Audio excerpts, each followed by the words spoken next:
Bonjour à tous et à toutes, aujourd'hui on se retrouve pour une nouvelle vidéo qui va parler de matériel casting et plus précisément de moulinet casting. Car pour les débutants c'est un sujet assez compliqué et assez complexe à aborder de par la complexité des moulinets et de par les nombreux avis qui se mettent sur internet. Donc il y a deux écoles, une école de personnes qui vont vous conseiller de débuter avec du matériel un peu plus haut de gamme, bien que ça dépende pour qui. Mais bon, pour un jeune qui essaye de débuter la pêche en casting, ça fait quand même pas mal d'argent puisqu'on part sur des moulinets de 100-120 euros minimum, en moyenne, hein.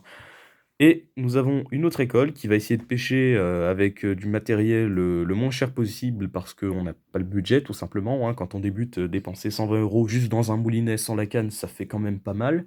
Bien qu'on peut acheter des cannes, qui coûtent pas trop cher, ça fait quand même pas mal. Et ici donc nous avons un moulinet à, 50-70 € de chez Daiwa qui est le Daiwa Laguna. Notez que le Curado est un moulinet à 180-200 €. Donc, on va faire un petit tour du propriétaire avant de commencer. Donc voilà, le Daiwa Laguna et le Shimano Curado. Avant de commencer à parler un peu plus en détail des moulinets, sachez que ce sont des moulinets qui sont très sensiblement identiques. Ça veut dire que j'ai pas pris un moulinet big bait et un moulinet, vraiment un peu plus médium, pour comparer. C'est vraiment 2 moulinets qui ont la même, plage de puissance, c'est-à-dire environ, 10, 50 voire 60 grammes. Donc c'est vraiment quelque chose d'assez similaire. Ici, on a un ratio de 6,2 et ici, on a un ratio de 6,3. Donc encore une fois, quelque chose de très similaire. Donc on va désormais passer aux détails. Première chose qui saute aux yeux, c'est vraiment, les finitions. C'est-à-dire qu'ici, par exemple, on va avoir une bobine tout en aluminium et ici, une bobine en plastique. On va voir ici des petites vis qui sortent ici et là, on ne sait pas vraiment trop pourquoi. On a ici notre frein qui va avoir une molette qui est vraiment minuscule, trop minuscule à mon goût puisque je l'ai perdu, tout simplement, ce qui est assez triste. Je ne voulais pas que ça arrive et ça a fini par arriver. Ça devait être, je ne sais pas où, mais ça finit par arriver. Tandis qu'ici, on a vraiment une grosse molette. Là, ça va vraiment être difficile de la perdre et surtout de la faire tomber vu que c'est un truc qui est quand même vachement bien accroché au moulinet, ce qui est un énorme avantage, surtout lorsqu'on débute et qu'on est un petit peu tête en l'air, c'est vraiment un gros avantage. Donc ici, au niveau des gâchettes, comme vous pouvez le voir, on a des gâchettes qui sont totalement différentes. Ici, c'est du plastique, hein, faut pas se laisser croire à la couleur. Je pense pas que ça soit de l'aluminium, je pense plus que ça soit du plastique, hein. Comme vous pouvez le voir, avec un petit peu de jeu, je sais pas si on le voit très bien, il y a un petit peu de jeu là-dedans. Tandis qu'ici, on a vraiment une gâchette, je pense que ça aussi, ça doit être du plastique, mais là, on a vraiment une gâchette qui se tient. À ce niveau-là, il y a pas de souci, qui est remontée très haut dans le moulinet. Comme vous pouvez le voir, qui est remontée quand même vachement haut par rapport au Daiwa Laguna qui, elle, est montée de manière assez normale, on va dire. Donc ce sont tous les deux des moulinets droitiers, donc ça veut dire qu'ils sont faits pour les personnes qui souhaitent pêcher en droitier. La vraie différence entre ces deux moulinets, et qui fait spécifiquement la spécificité de Shimano, c'est qu'ici on a un moulinet à maslot, donc c'est-à-dire qu'on a certes une petite gâchette pour régler votre frein centrifuge à ce niveau-là, mais tout va se faire avec les maslots. Donc qu'est-ce que c'est les maslots? C'est que vous avez ici, hop, une petite gâchette que vous allez tourner comme ça, et ici vous allez avoir les maslots. Donc c'est des petites sortes de petits capuchons en plastique qui vont avoir plus ou moins d'inertie sur la bobine. Donc voilà, qu'on referme comme ceci. Ce qui ne sera pas présent sur le Daiwa Laguna. Alors ici, pour le dévisser, je ne le ferai pas, mais en gros, il faut insérer soit une cuillère, soit un truc pour pouvoir dévisser qui soit assez gros ici. Et vous allez avoir l'accès à la bobine pour pouvoir effectuer votre entretien. Et tout ceci se règle uniquement à la molette qui est juste ici, qui est pas trop accessible, honnêtement. C'est quand même assez compliqué, mais bon, on va pas chipoter là-dessus. Ça fonctionne très bien. Pour les spécificités un peu plus sur l'avant du moulinet, il n'y a pas grand-chose à dire, si ce n'est qu'ici, la vis est bien plus accessible que ici. Est-ce un avantage ou un défaut? À vous de voir. Au niveau des roulements, bah là, je pense qu'il n'y a pas grand-chose à dire. C'est même la première chose qui m'a choqué sur ce moulinet, par contre, c'est hop. Voilà, on a vraiment des bons roulements qui fonctionnent parfaitement.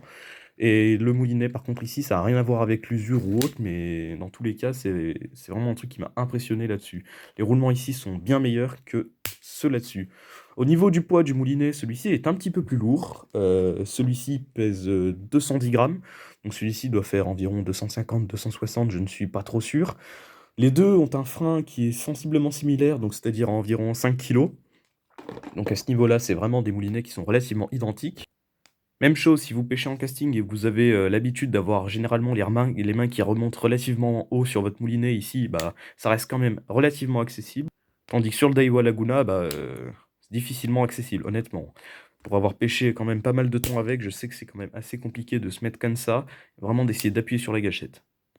Après, bien sûr, je ne parlerai pas des spécificités, plus détaillées, donc c'est-à-dire vraiment dans le fonctionnement du moulinet, parce que là, encore une fois, je suppose que ça va être quelque chose qui a vraiment rien à voir. Là, on est quand même sur un moulinet à 200 € de chez Shimano et là, on est vraiment à un moulinet, typé vraiment beaucoup moins haut de gamme. Donc là, c'est vraiment quelque chose qui va pas être comparable. On va pas comparer une Ferrari avec une Clio. Donc on va passer vraiment à notre conclusion et à ce qui vous intéresse. C'est-à-dire, je commence à pêcher en casting, mais je ne sais pas vers quel choix m'orienter. Est-ce que je dois plus, économiser pour prendre un moulinet, vraiment qui coûtera cher, mais qui durera dans le temps ou un moulinet comme ceci? Bah, ça va vraiment dépendre de votre budget. Si vraiment pour vous, pêcher avec, du matériel comme ça, c'est vraiment impossible, bah, ne vous prenez pas la tête. Prenez un moulinet qui serait quand même, assez, performant comme ici le Daiwa Laguna, qui est un moulinet que j'ai pu tester et qui marche franchement très bien. Pour son prix, il y a vraiment rien à dire dessus. J'ai jamais eu trop de soucis. Si, des fois, j'ai eu le frein qui se défaisait de manière, assez, j'ai eu le frein qui se défaisait inopinément, ce qui fait que des fois, j'avais la bobine qui tournait dans le vide et je commençais à m'inquiéter, mais non, non, c'est juste le frein qui s'était défait. Donc à ce niveau-là, j'ai pas eu trop de soucis, il y a pas grand-chose à dire à niveau de ce moulinet-là. Si ce n'est au bout d'un moment, on a un petit peu de jeu qui se forme à ce niveau-là. On a, la petite molette, encore une fois, comme je l'ai dit, qui s'en va assez rapidement et le frein qui se défait et qui est en plastique, ce qui est au moins un petit défaut. Mais de l'autre côté, on a un défaut qui est quand même assez majeur sur notre, Shimano Curado, c'est que notre, bobine va avoir plus tendance à se remplir d'un côté que de l'autre. J'avais vu ça sur internet aussi, qu'il y a beaucoup de gens qui l'ont. Ça ne fait pas gros défaut, mais lorsque vous essayez de pêcher avec des trucs quand même assez légers, que vous avez tendance à perruquer assez rapidement, ça va vite devenir quelque chose de assez insupportable. Alors c'est pas un défaut majeur en soi, mais, c'est un petit détail, une petite coquille qui vient se mettre dans un moulinet à 200 €, ce qui est assez triste. Donc encore une fois, si vous avez le budget, bien évidemment, je vous conseille de pêcher avec du matériel un petit peu plus haut de gamme.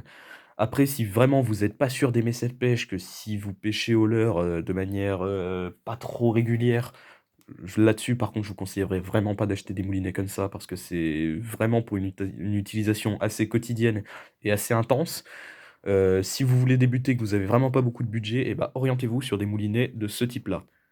Mais, si je devais vraiment vous donner un conseil, c'est que prenez une tresse qui est d'assez bonne qualité. Parce que là, vraiment, j'ai eu une tresse qui est quand même d'assez bonne qualité là-dessus, c'est de la Berkley, donc OK, elle est assez lourde, mais, c'est de la Berkley, j'ai jamais eu trop de soucis à ce niveau-là, là-dessus. Par contre, j'ai eu une tresse qui est quand même assez déplorable, là-dessus, qui est vraiment une tresse qui on a une impression d'avoir une matière plastique bizarre, c'est vraiment quelque chose de spécial et ça perruque assez rapidement. Donc ça, c'est vraiment quelque chose que je vous conseillerais, ne pêchez pas avec, de la tresse assez bas de gamme. Une fois que vous avez un peu le coup de main, ça va, ça dérange pas trop, mais si vous débutez, franchement, pêchez avec de la tresse et n'essayez même pas de pêcher avec du nylon, parce que lorsque vous mettez vos doigts là-dessus et que vous lancez assez fort, le nylon va complètement vous arracher les pouces et au final, bah, vous allez plus faire de perruque parce que vous n'avez pas osé saisir la bobine, plutôt que vous allez, pêcher correctement. Ça, selon moi, c'est un quelque chose qu'il faudrait conseiller à tous les débutants, c'est mettez de la bonne tresse dans votre moulinet, pas de la tresse trop chère. Ici, c'est de la Berkley, ça coûte pas trop cher non plus, mais, de la tresse d'assez bonne qualité, tandis que ça, c'est vraiment le bas de gamme de chez bas de gamme. C'est même pas de la Caperlan, c'est vraiment de la bas de gamme et elle a tendance à se décolorer. En plus, c'est vraiment quelque chose qui est assez immonde. Après, si je devais vous donner quelques conseils, si vous souhaitez débuter avec, du matériel, petit budget comme ça, c'est vraiment prenez du Shimano parce que c'est vraiment, quelque chose qui va être, d'assez bonne qualité. Certes, vous allez devoir régler les maslottes et tout, mais c'est vraiment quelque chose qui est d'assez bonne manufacture. Shimano étant reconnu pour faire du bon matériel, que ça soit au niveau, du matériel spinning ou au niveau du matériel casting, c'est vraiment quelque chose qui est quasiment irréprochable et je vous conseille, à ce niveau-là, le moulinet Shimano Caius, qui a l'air d'être vraiment pas mal au niveau de son rapport qualité-prix. Encore une fois, c'est un moulinet qui varie dans ses eaux entre, 60-70 €. Bon, n'essayez pas de l'acheter à 84 € parce que j'ai vu sur certains sites qu'il y était. Cherchez pas, vous vous faites complètement niquer. Et encore une fois, si vous souhaitez acheter du matériel haut de gamme, bah, dans ces cas-là, allez chercher, directement des vidéos assez, détaillées là-dessus. Moi, j'ai pris un Shimano Curado parce que c'est un Shimano Donc à ce niveau-là, ça risque de tenir et surtout c'est un Curado, donc c'est quand même quelque chose qui est assez connu chez Shimano. C'est leur dernier, donc enfin c'est leur dernier Curado, donc bon, à ce niveau-là, je pense que j'ai pas trop de soucis à me faire. C'est vraiment pour la fiabilité et pour le confort de pêche que j'ai acheté celui-ci. Bien évidemment, il y a d'autres moulinets, bas de gamme qui existent, comme les, moulinets de chez Abu Garcia, comme je l'ai dit en début de vidéo, il me semble. Les Pro Max, les Black Max et les Silver Max. Alors pour avoir, eu le modèle Pro Max en version spinning, si la version spinning est aussi efficace et aussi fiable que la version casting, franchement foncez. Après au niveau du moulinet Black Max, je l'ai eu en main, j'ai failli l'acheter et je me suis dit que non, c'était vraiment pas une très bonne idée. J'ai préféré m'acheter, ce matériel-là, qui est un moulinet qui commence à dater et qui justement a baissé son prix à ce niveau-là. Donc, là, vous pouvez le trouver pour pas trop cher. Il y a également Shimano Caius, comme je vous le disais, mais bref, renseignez-vous avant tout. Donc voilà, ça sera tout pour cette vidéo.